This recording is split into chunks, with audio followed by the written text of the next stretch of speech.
dans le prochain épisode de Ici tout commence. Tandis que Salomé se venge de Maxime, Tessier veut protéger sa fille. En parallèle, Ambre et Solal quittent les marais salants. Attention, les paragraphes qui suivent contiennent des spoilers sur l'épisode d'Ici tout commence diffusé lundi soir sur TF1. Si vous ne voulez rien savoir, ne lisez pas ce qui suit. Lundi 20 septembre dans Ici tout commence. Salomé se venge de Maxime. Salomé a passé le week-end chez ses parents sans donner de nouvelles à Maxime et leurs rapports sont tendus en ce lundi matin. Plus tard, Claire réunit l'ensemble des élèves participant au concours et leur présente le chef triplement étoilé Richard Mancini. Pour le premier tour, ils devront élaborer une entrée qui sublime la truffe de façon audacieuse. À l'issue de cette épreuve, 2 binômes seront sélectionnés puis départagés lors d'une dernière épreuve qui aura lieu le mercredi. Le gagnant se verra ensuite offrir un stage de 2 semaines dans le restaurant du chef Mancini à Montpellier et l'accompagnera sur le stand Sud de France pendant le prochain salon gastronomique qui se tiendra à Paris. Sans attendre, Ambre et Maxime se mettent au fourneau. Si la jeune femme tente de le convaincre de changer de commis afin d'apaiser les tensions avec sa copine, Maxime refuse car c'est avec elle qu'il a décidé de travailler. En cuisinant, ils se font arroser à cause d'un blender mal fermé.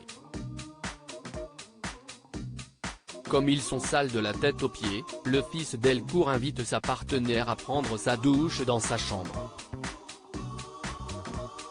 Lorsqu'elle se déshabille devant ses yeux, Maxime ne peut s'empêcher de la regarder, ce qui plaît beaucoup à la jeune femme.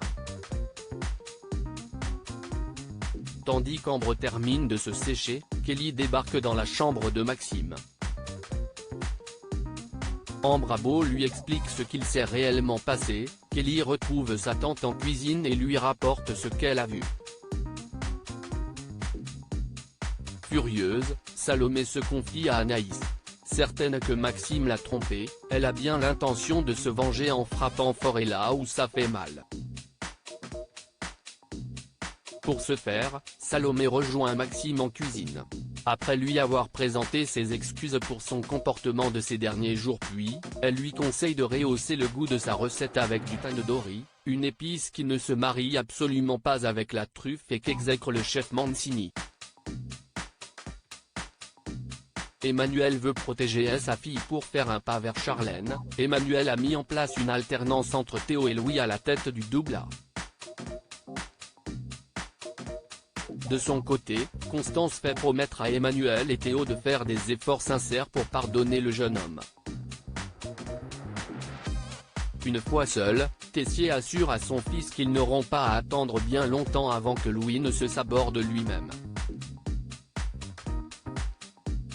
Louis débute quant à lui sa semaine en tant que chef du double A et choisit Charlène pour seconde avant de préciser à sa brigade que dans sa cuisine, c'est l'exigence qui prime. Et d'ajouter que tout se passera bien s'il ne joue pas les tirs au flanc. À la fin du service, Charlène s'apprête à quitter l'institut lorsque Louis la rattrape pour savoir où elle compte aller.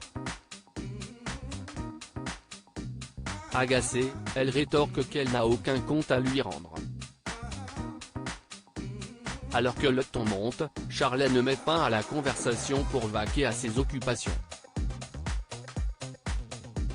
Tessier, qui a assisté à l'échange tendu au loin, prévient sa fille que si Louis recommence à lui parler ainsi, il le paiera cher.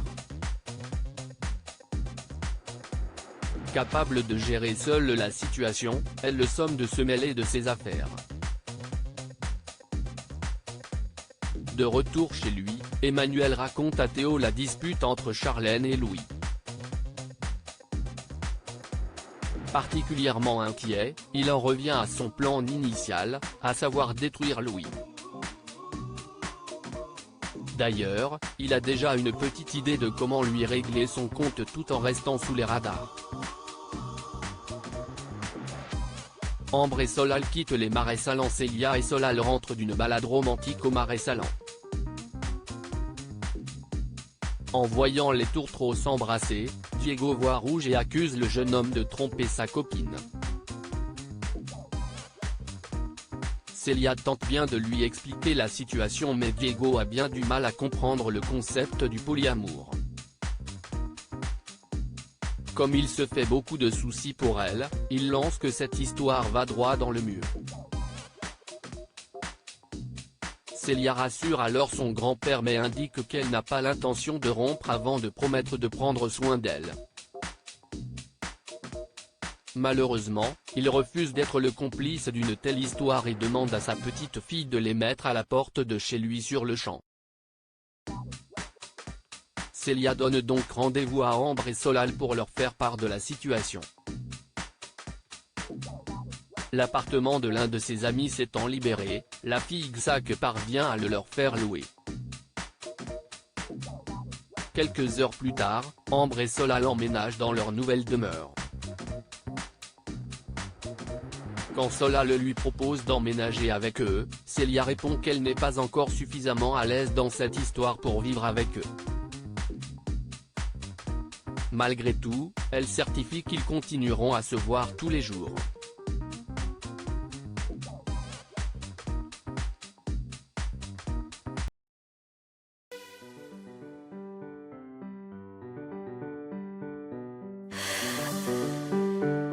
나